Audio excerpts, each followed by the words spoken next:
Inspiring Nation.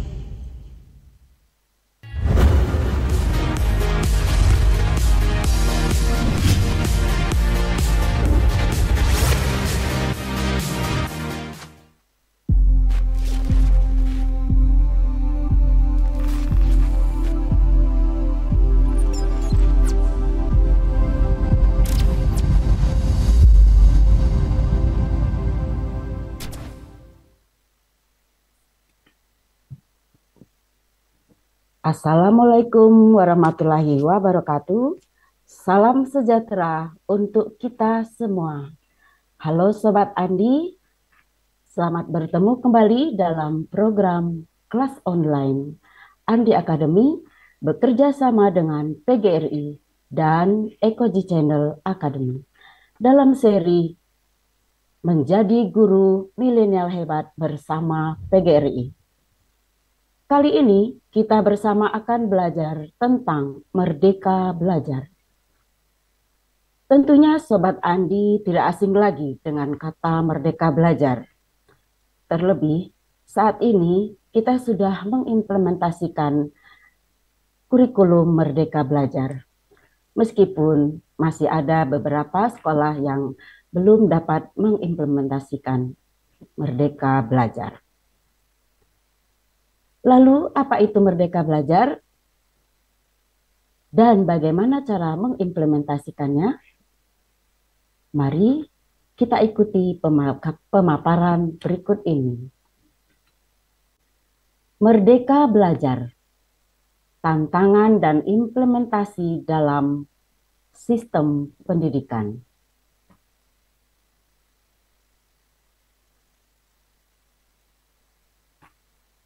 Tema ini diangkat sesuai dengan kebutuhan pembelajaran saat ini, dengan tujuan agar dapat memahami Merdeka Belajar dengan benar.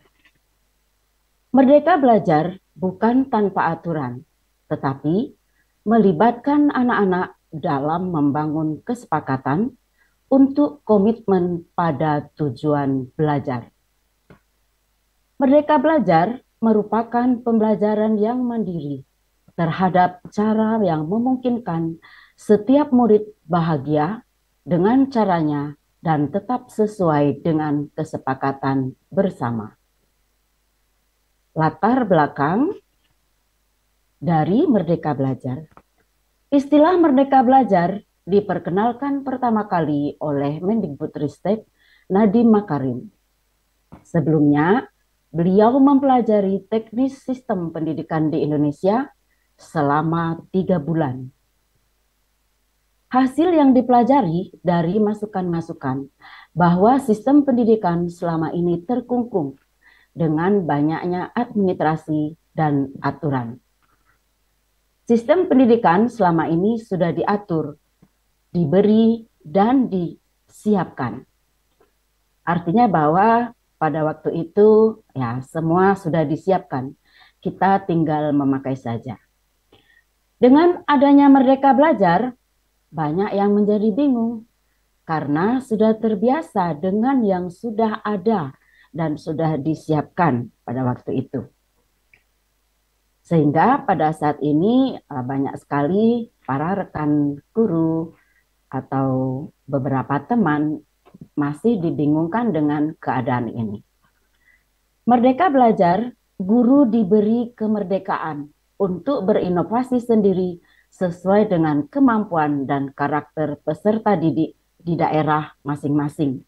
Jadi dalam arti di daerah tertentu pastinya mempunyai karakter yang tertentu. Siswa-siswanya mestinya berbeda.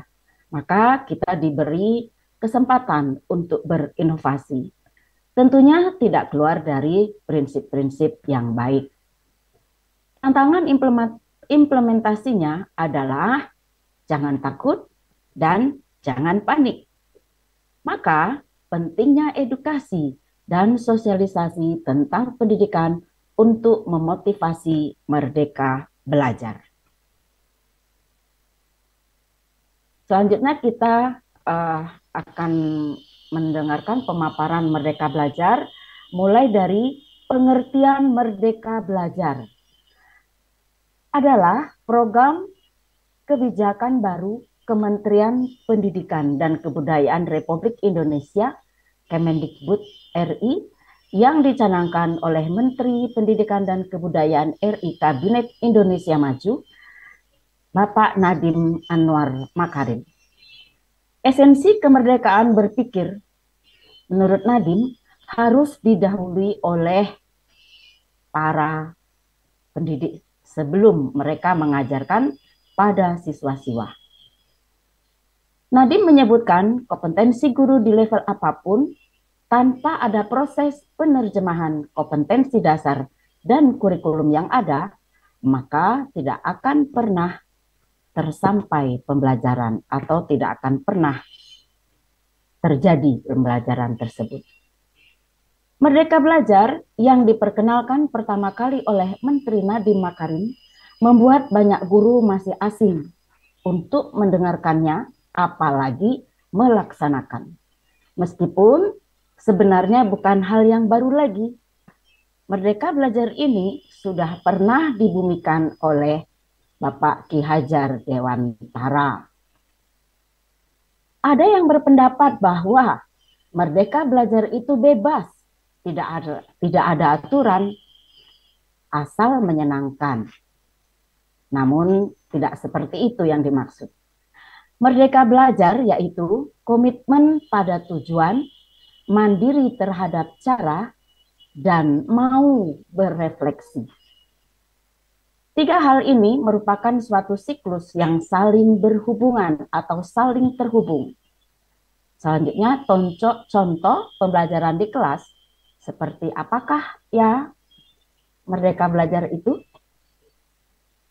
Merdeka Belajar bukan tanpa aturan, tetapi melibatkan anak-anak dalam membangun kesepakatan untuk komitmen pada tujuan belajar.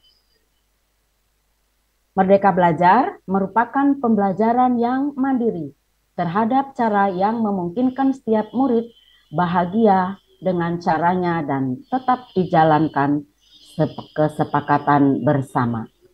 Jadi pada dasarnya prinsip pada Merdeka Belajar ini meningkatkan pembelajaran agar setiap murid merasa bahagia, guru ikut bahagia, begitu juga orang tuanya ikut bahagia. Tentunya dengan mengadakan kesepakatan terlebih dahulu sebelum kita mengelola kelas pada awal pembelajaran atau sebelum mulai pembelajaran, kita adakan dulu kesepakatan bersama di dalam kelas bersama dengan peserta didik kita. Merdeka Belajar dengan mau berefleksi meningkatkan evaluasi yang berjenjang untuk melihat kembali pembelajaran yang telah dilakukan. Apakah pembelajaran yang telah kita sampaikan sudah diterima oleh anak atau sudah tersampaikan dengan baik? Perlu adanya refleksi. Refleksi juga dilakukan guru bersama murid. Jadi tidak hanya Bapak Ibu guru, tetapi murid pun berefleksi. Artinya apakah setelah pembelajaran apa yang mereka rasakan? Apakah ada pengetahuan baru atau sesuatu yang baru dari dalam diri mereka? Merdeka Belajar menggambarkan tiga hal seperti yang sudah saya sebutkan tadi.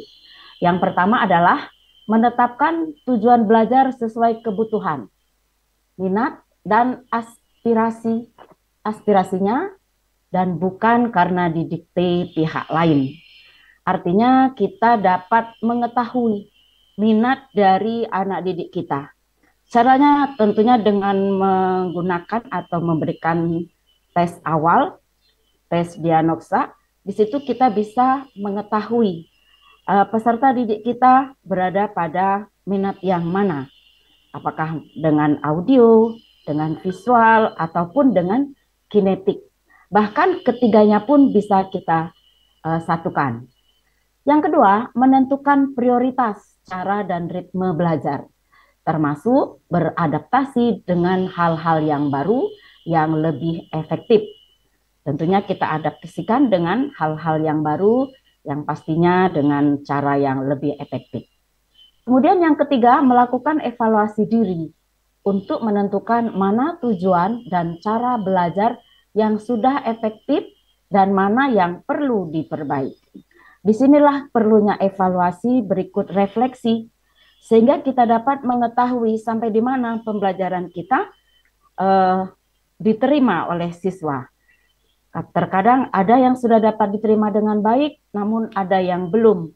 Nah, pada akhirnya kita merefleksikan diri, kita akan menentukan bagaimana cara menyajikan atau mengajak para siswa untuk mempelajari kembali supaya mereka dapat menerima atau dapat menyambut atau pelajaran yang kita sampaikan dapat diterima dengan baik.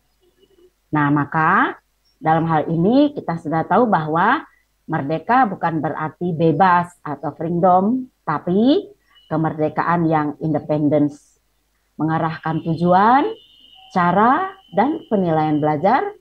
Sebagaimana negara merdeka, guru merdeka belajar berarti menentukan dan mengarahkan nasib dan masa depannya, masa depan peserta didiknya dalam suatu konteks kehidupan bersama. Lalu konsep merdeka belajar.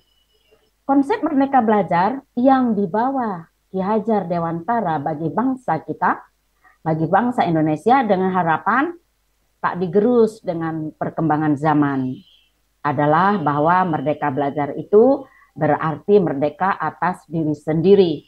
Artinya kita dapat sebagai guru kita dapat mengajar dengan merdeka mengajar, pastinya dengan berbagai inovasi dan pembaharuan yang kita peroleh,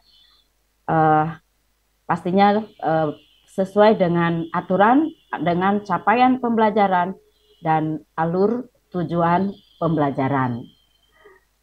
Konsep merdeka belajar mempunyai relevan dengan teori belajar konstruktivistik, ya, artinya dengan relevan dengan pengetahuan belajar yang akan kita sampaikan kepada siswa dan juga pastinya supaya diterima siswa dengan baik. Konsep merdeka belajar sebenarnya konsep lama, sudah dikaji baik di negeri maupun di Indonesia, maksudnya di luar negeri maupun di Indonesia.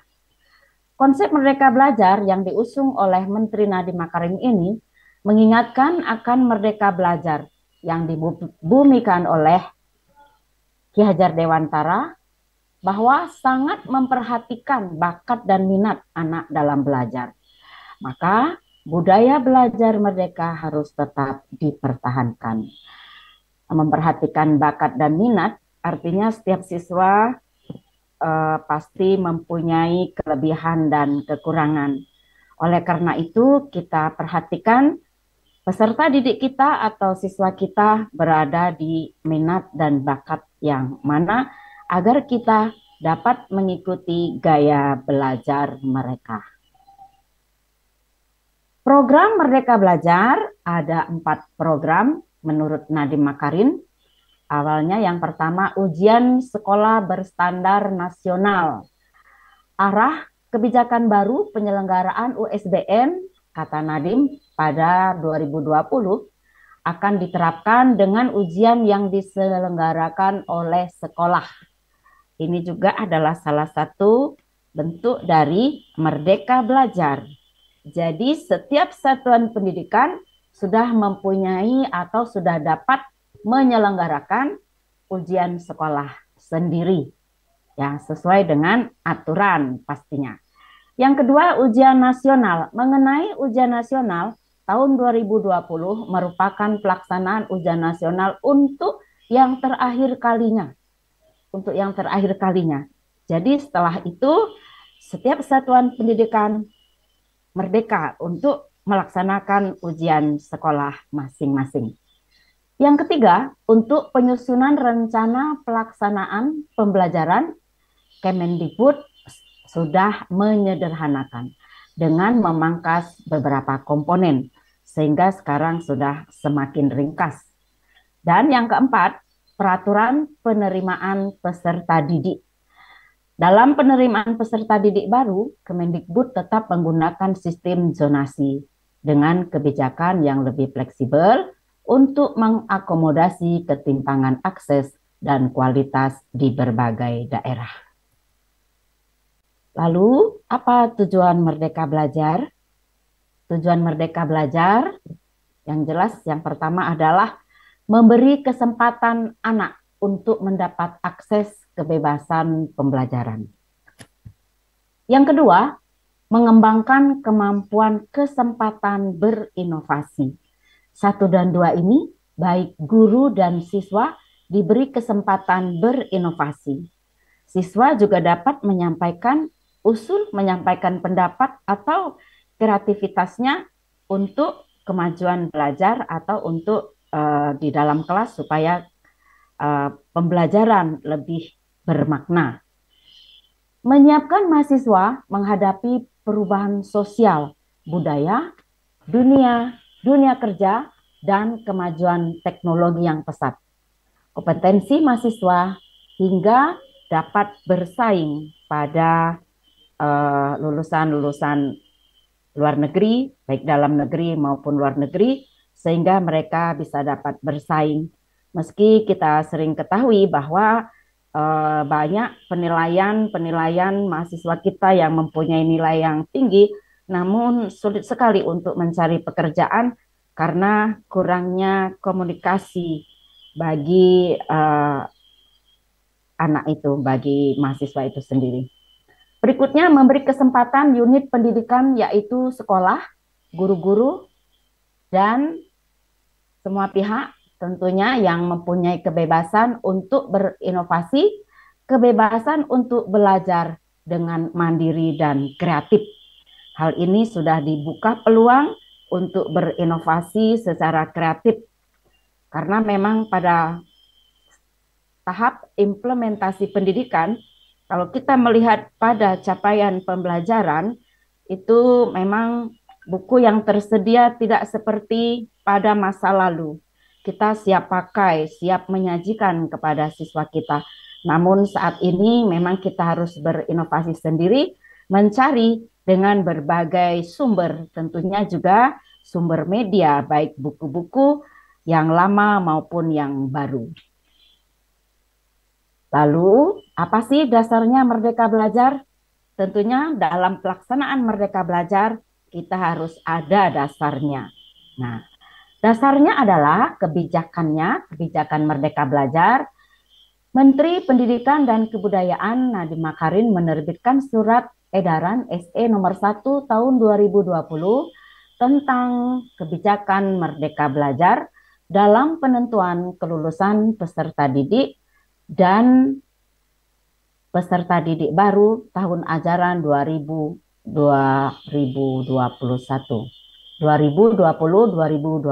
maksudnya.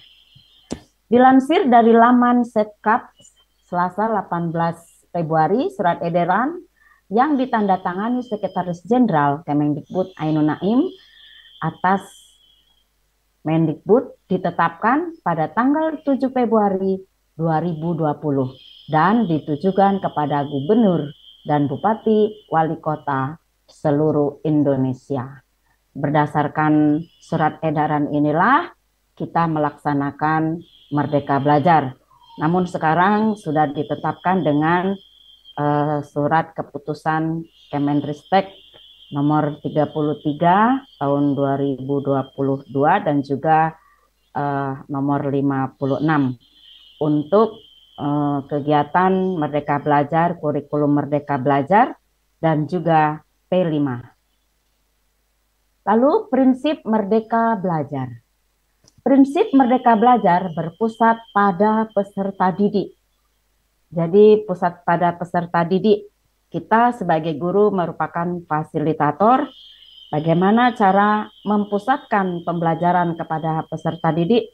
Kita lebih banyak menggali potensi siswa kita atau peserta didik kita. Pendidik tidak lagi berperan sebagai subjek dan memosisikan peserta didik sebagai objek. Nah, seperti yang saya jelaskan tadi bahwa peserta didik bukanlah objek. Peserta didik kita juga diberi kesempatan berinovasi, menentukan atau mengeluarkan pendapat-pendapatnya dalam pembelajaran yang kita berikan. Kemudian Prinsip berkelanjutan untuk memastikan kebijakan Merdeka Belajar tetap berlanjut dan semua target akan tercapai pada 15 tahun ke depan. Mudah-mudahan ya Sobat Andi, tahun 2023 ini baru tahun ketiga. Karena di sekolah saya itu dimulai dari angkatan 1, angkatan pertama. Pada waktu itu kelas 1 dan 4, selanjutnya 1, 2, 4, 5, dan tahun ini semua 1 sampai kelas 6. Nah, jadi sedangkan targetnya 15 tahun. Kita baru dapat 3 tahun. Memang pada awalnya, pada pelaksanaan Merdeka Belajar, kita sedikit panik bagaimana nanti cara penyajiannya. Namun setelah kita pelajari, kita bisa menyampaikan, kita bisa mengikuti. Kemudian prinsip berkelanjutan tersebut ditempuh antara lain dengan melakukan berbagai perundangan. Salah satunya Undang-Undang Sistem Pendidikan Nasional yang sudah saya sebutkan tadi, Undang-Undang Sistem Pendidikan Nasional. Prinsip berkelanjutan untuk mencapai critical mass atau batas minimum sekitar 20%. Semoga nanti sebelum mencapai ke 15 tahun, Merdeka Belajar ini sudah dapat diimplementasikan ke seluruh Indonesia. Kita berharap ya Sobat Andi. Selanjutnya, kurikulum pembelajaran. Pada sistem Merdeka Belajar tentunya disesuaikan dengan kurikulum pembelajaran. Apa sih kurikulum itu? Kita mengulang kembali, saya hanya mengingatkan saja ya Sobat Andi, kita semua sudah tahu bahwa kurikulum adalah perangkat mata pelajaran dan program pendidikan yang digunakan oleh suatu lembaga penyelenggara pendidikan yang berisi rancangan pelajaran yang akan diberikan kepada peserta didik pelajaran dalam satu periode jenjang pendidikan. Secara etimologis, kurikulum berasal dari bahasa Inggris yaitu kurikultur, berarti rencana pembelajaran.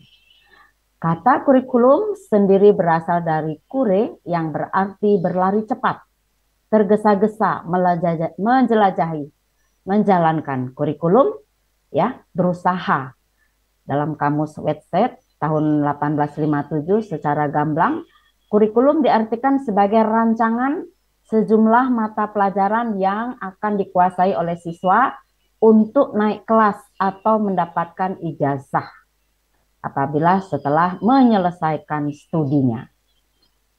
Menurut Undang-Undang Nomor 20 2003 Pasal 1 Ayat 19 Konstitusi menyatakan bahwa kurikulum adalah seperangkat rencana dan pengaturan mengenai tujuan kegiatan pembelajaran serta cara yang digunakan sebagai pedoman penyelenggaraan kegiatan pembelajaran untuk mencapai tujuan pendidikan tertentu.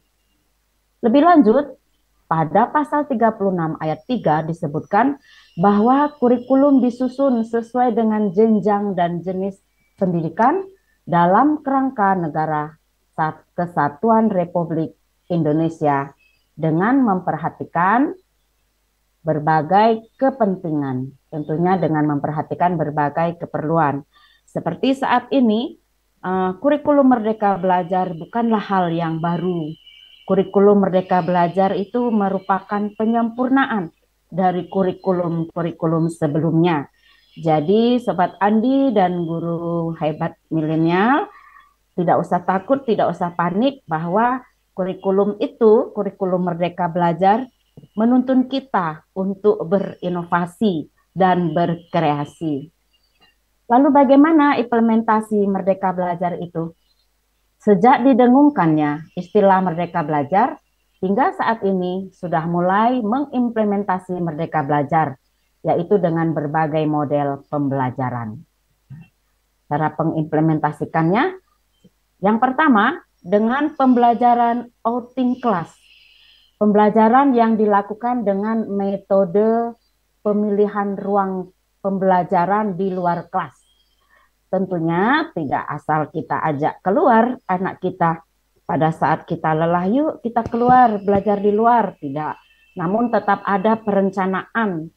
Perencanaan dengan metode pembelajaran outing class. Perencanaan meliputi waktu, tempat pembelajaran, tujuan pembelajaran, apa materi yang akan disampaikan, sehingga pembelajaran out class itu akan menyenangkan bagi siswa dan juga pastinya akan teratur dengan rencana-rencana yang sudah kita buat. Yang kedua, pembelajaran bermakna. Artinya bahwa terjadinya interaksi pembelajaran yang menyenangkan, yaitu menyenangkan siswa, guru, dan orang tua. Jadi ketika anak-anak sekolah, pulang dari sekolah mereka merasa bahagia, senang karena di sekolah tadi mendapat pelajaran yang menyenangkan. Jadi ketika orang tua mereka bertanya apa pelajaran di sekolah tadi, anak-anak pun, peserta didik kita pun akan menjawab, menyenangkan, bahkan ingin besok akan mengulang kembali dengan cepat. Begitu juga guru pastinya menanti-nantikan kedatangan siswanya, karena siswa yang dididik adalah atau yang dididik mendapat pelajaran yang baik, diterima dengan baik, kita bisa diterima di kelas itu. Berikutnya, konsep belajar bermakna menurut Ausubel yaitu mengatur jadwal, diferensiasi progresif, penyesuaian integratif, dan belajar superordinat. Jadi gabungan, sehingga pembelajaran di dalam kelas akan bermakna. Berikut pembelajaran berbasis kreativitas. Pembelajaran kreativitas adalah pembelajaran yang menekankan kepada bagaimana guru atau tutor memfasilitasi kegiatan belajar sehingga pembelajaran dapat berjalan dengan lancar, warga belajar juga dapat terangsang untuk melakukan kegiatan-kegiatan kreatif dan menyenangkan. Tentunya dengan inovasi-inovasi dan pembaharuan serta kreativitas guru juga. Selanjutnya, merdeka belajar berkarakter. Merdeka belajar yang dimaksud adalah bahwa merdeka belajar memberikan kebebasan dalam proses untuk mencapai tujuan pembelajaran dengan tetap melaksanakan kegiatan sesuai aturan atau prosedur yang ada. Itu yang disebut dengan berkarakter. Pastinya di sini ada pentingnya pendidikan karakter dalam merdeka belajar agar siswa dapat lebih terbangun atau membangun karakter peserta didik agar menjadi sumber daya manusia yang berkarakter. Pendidikan karakter adalah suatu sistem pendidikan yang bertujuan untuk menanamkan nilai-nilai karakter tertentu kepada peserta didik yang di dalamnya terdapat komponen pengetahuan, kesadaran atau kemauan, serta tindakan untuk melakukan nilai-nilai tersebut. Nah, gerakan penguatan pendidikan karakter yaitu sebagai pondasi atau ruh utama dalam pendidikan. Ya, jadi ada 5 nilai karakter: religius, nasionalis, integritas, mandiri, gotong royong, yang sangat selaras dengan belajar untuk membangun karakter. Pentingnya pendidikan karakter dalam Merdeka Belajar, menurut Thomas Likona ada 7 alasan mengapa pendidikan karakter harus diberikan kepada warga sekolah sejak dini, juga berikut kepada warga negara.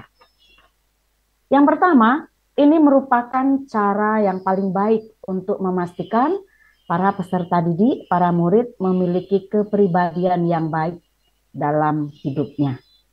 Tentunya kita mengharapkan peserta didik kita mempunyai kepribadian yang baik, berakhlak mulia, berbudi pekerti yang baik. Karena kalau pintar namun kurang berbudi pekerti yang baik, tentunya juga tidak harmonis, tidak selaras. Yang kedua, pendidikan ini dapat membantu meningkatkan prestasi akademik anak didik. Yang ketiga, sebagian anak tidak bisa membentuk karakter yang kuat untuk dirinya di tempat lain. Jadi, program ini ketika anak-anak merasa kesulitan, tidak bisa membentuk karakter, terkadang ada siswa kita yang pendiam atau merasa malu, rendah diri. Di sini kita bisa membentuk dengan cara mendekati, tentu saja menasehati, memberi masukan-masukan kepada mereka dengan penuh perhatian dan kasih sayang, sehingga karakter siswa kita terbentuk. Lalu dapat membentuk individu yang menghargai dan menghormati orang lain dan dapat menghormati dalam masyarakat yang majemuk. Artinya bahwa dengan kita memberikan pendidikan karakter kepada siswa kita, maka siswa kita akan dapat menghargai dan menghormati orang lain dimanapun mereka berada. Saya ingat betul pidato Presiden yang lalu bahwa menekankan kesopanan saat ini sudah mulai menurun. Oleh karena itu, saat inilah kita membentuk karakter peserta didik kita agar mencapai tujuan yang diharapkan dengan penguatan pendidikan karakter sebagai pondasi dan ruh utama dalam pendidikan. Berikutnya, sebagai upaya mengatasi akar masalah moral sosial seperti ketidakjujuran, ketidaksopanan, kekerasan, etos kerja yang rendah, dan lain-lain. Melalui pendidikan karakter kita ini juga, kita bisa mengatasi masalah-masalah yang ada, seperti yang sudah saya sebutkan tadi. Terkadang kita cukup dengan memberi suatu tulisan di kelas atau di depan pintu gerbang sekolah. Kita buat ada beberapa budaya malu, 5S, dan sebagainya, supaya membentuk karakter mereka agar bertindak lebih baik sesuai dengan gerakan penguatan karakter itu sendiri. Yang keenam, merupakan cara terbaik untuk membentuk perilaku individu sebelum masuk ke dunia kerja usaha.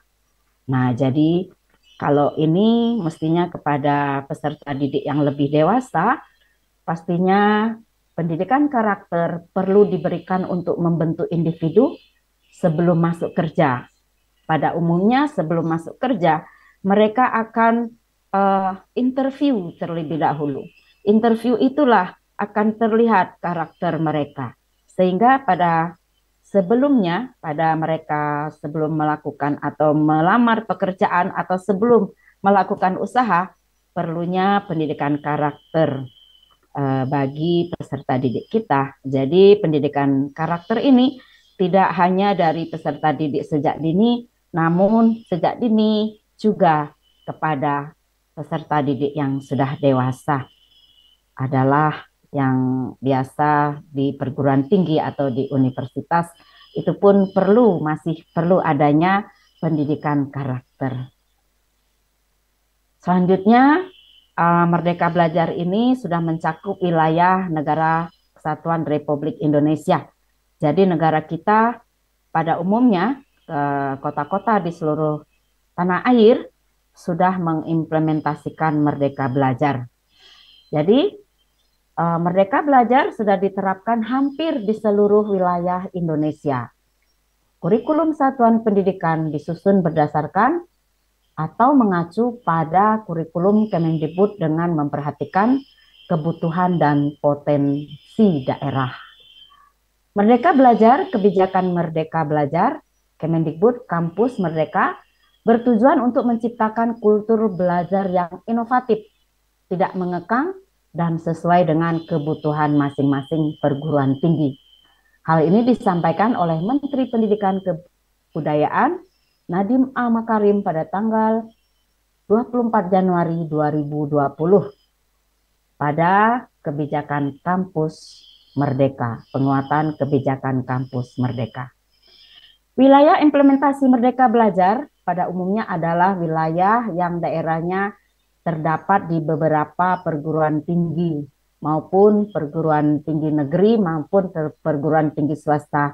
Misalnya Jakarta, Bandung, Semarang, Yogyakarta, Surabaya, Padang, Jambi, dan lain-lain. Bahkan saat ini di tahun ketiga ini sudah banyak kampus Merdeka Belajar terlihat dari bahwa mahasiswa-mahasiswa kita saat ini mereka sambil bimbingan online. Jadi mereka bisa belajar offline dan juga belajar online. Itu dikarenakan sudah ada dari hal yang disampaikan oleh Menteri Pendidikan kita. Nah, Merdeka Belajar meskipun sudah banyak yang mengimplementasikan, tidak urung pastinya ada kendala. Tidaklah berjalan begitu mulus-mulus saja. Ibarat jalan tol, pasti ada juga berjalan sedikit ya, Sobat Andi. Begitu juga Merdeka Belajar. Kendala yang dihadapi dalam penerapan Merdeka Belajar salah satunya adalah, ini menurut penulis pribadi, saya pribadi, itu sepenuhnya belum memahami sepenuhnya yang dimaksud dengan Merdeka Belajar. Namun setelah saya jelaskan tadi melalui materi kita sore ini, mudah-mudahan semakin jelas dan belum terbiasa untuk mandiri atau berinovasi sendiri. Karena sudah biasa kita menggunakan yang sudah ada dalam arti bahwa sudah lengkap, instan, sehingga untuk berinovasi sendiri masih mengalami rasa canggung, kurang percaya diri. Masih tergantung pada yang sudah tersedia, kurangnya kemampuan digital yang semakin cepat, atau tidak berani mencoba hal-hal baru, kurang berani mencoba hal-hal baru, takut salah, sehingga tidak berani untuk mencoba. Atau terkadang merasa sudah tua, nggak usahlah lagi. Nah, yang penting belajar. Atau masih banyak alasan lainnya, itulah yang disebut dengan kendala dalam implementasi pendidikan Merdeka Belajar. Dinilai belum begitu matang dalam persiapan. Nah, bila program pendidikan selalu berubah-ubah sesuai dengan menteri yang sedang menjabat, maka dari itu program Merdeka Belajar ini dikhawatirkan akan berganti lagi bila menteri yang menjabat akan berganti. Nah, jadi diumpamakan kita baru belajar, baru enak-enaknya belajar, sudah mau bisa, ganti. Nah, ulang lagi dengan pembelajaran yang baru. Itu kendalanya. Jadi kita Sobat Andi sebagai guru ini belajar terus nih. Pergantian terus-menerus membuat guru belajar terus-menerus, long life education. Yang kedua, pendidikan dan pengajaran yang belum terencana dengan baik. Prosedur pelaksanaan pendidikan dan pengajaran dalam Merdeka Belajar belum mengulas tentang upaya peningkatan kualitas pendidikan yang dinilai cukup problematik. Nah, saat ini memang kalau kita belum memahami, seolah-olah memang banyak sekali problem dalam mengimplementasikan pembelajaran. Itu juga salah satu kendala. Yang ketiga, persiapan SDM yang belum terstruktur. Program baru dalam dunia pendidikan tentunya membutuhkan sistem yang terstruktur dan sistematis. Namun program Merdeka Belajar ini dinilai masih sangat baru dan belum cukup kuat untuk menyiapkan SDM sebagai pelaksana program ini. Ya, jadi masih dianggap baru sehingga menjadi kendala untuk mengimplementasikan Merdeka Belajar. Namun kami juga cukup bersyukur bahwa di sekolah kami merupakan tahun ketiga dalam mengimplementasikan Merdeka Belajar. Dan saat ini sedang mempersiapkan untuk pengimbasan SD-SD yang lain. Loh, bagaimana solusinya untuk mengatasi kendala-kendala ini? Solusinya adalah kita harus mempunyai pemikiran baru, paradigma baru, mindset yang baru, harus berani mencoba dan berinovasi dengan memperhatikan dampak positif dari Merdeka Belajar. Yang pertama, dampak positif Merdeka Belajar bagi guru itu sendiri. Yang pertama, mengurangi beban guru. Yang kedua, disederhanakannya RPP. Yang ketiga, menciptakan pembelajaran lebih menyenangkan. Yang keempat, meningkatkan kompetensi guru. Jadi, ada potensi guru yang terpendam bisa ditingkatkan saat Merdeka Belajar ini. Bisa lebih leluasa untuk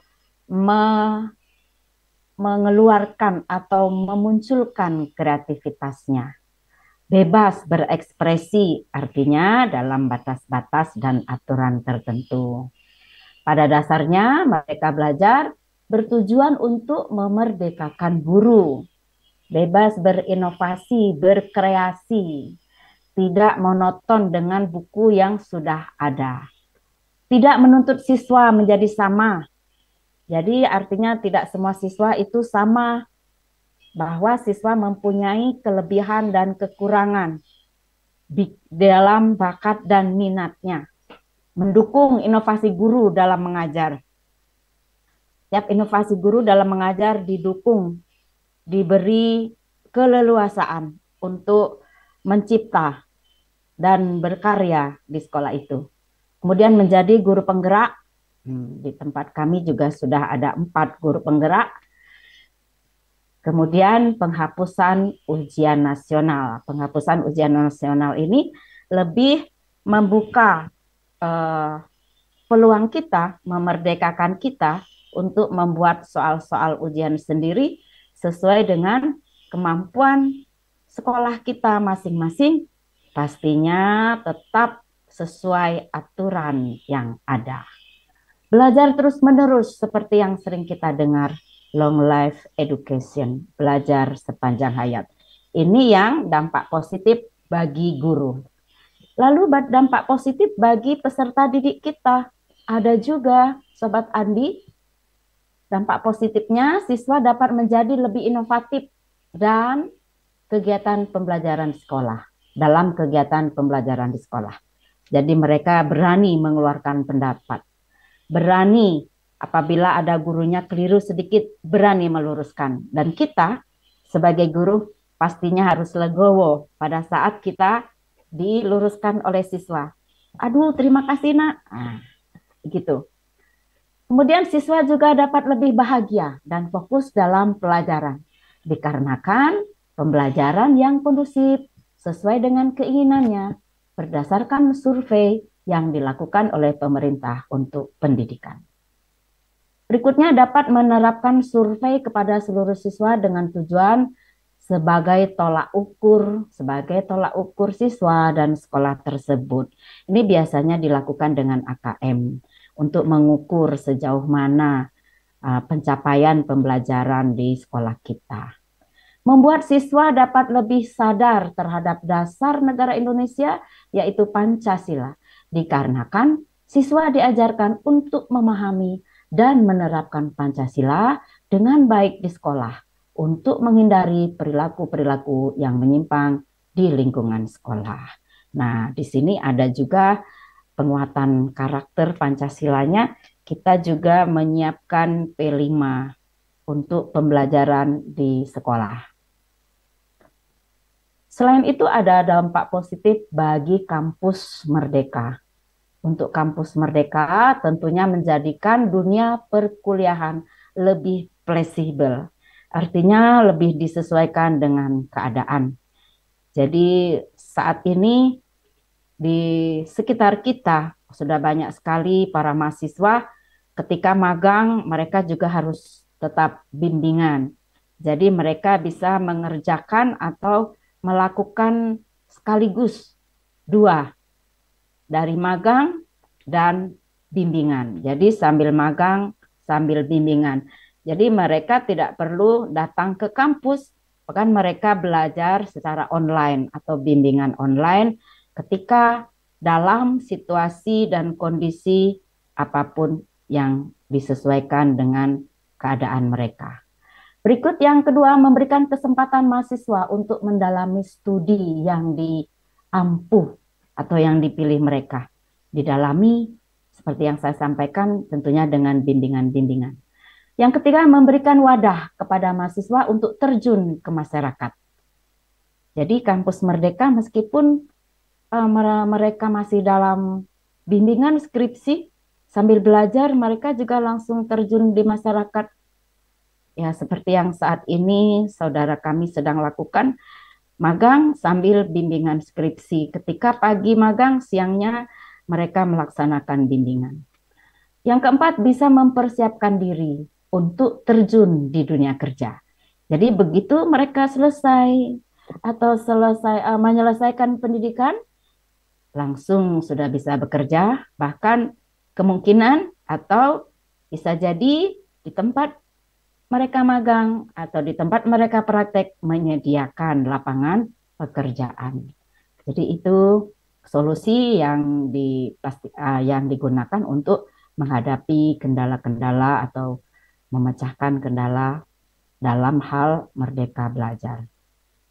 Selanjutnya, Sobat Andi sampai pada simpulan menyingkapi bahwa merdeka belajar menurut Nadiem pun membuat gebrakan penilaian dalam kemampuan minimum, meliputi literasi, numerasi, dan survei karakter.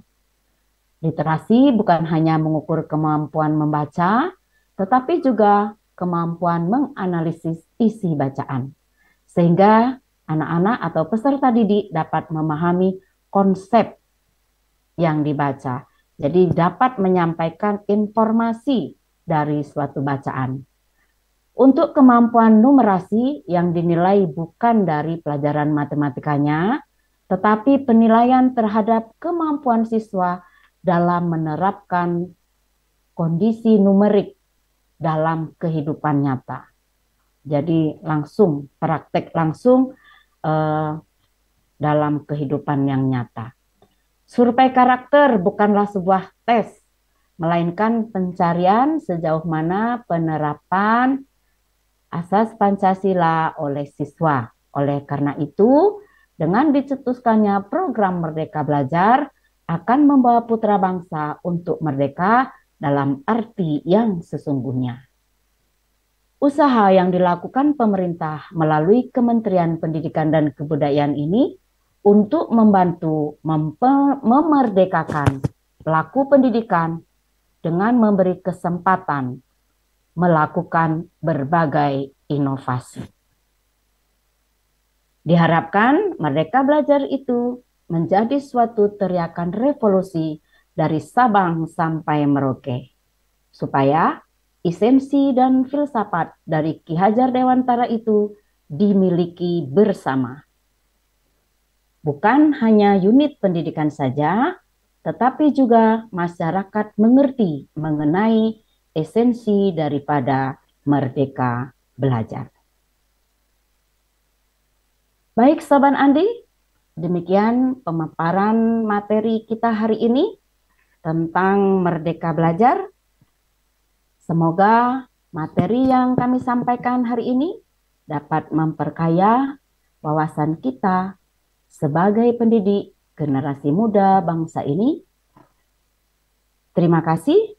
Akhir kata, sampai bertemu pada konten-konten selanjutnya. Jadilah guru milenial yang hebat bersama PGRI. Wassalamualaikum warahmatullahi wabarakatuh. Salam sehat dan bahagia.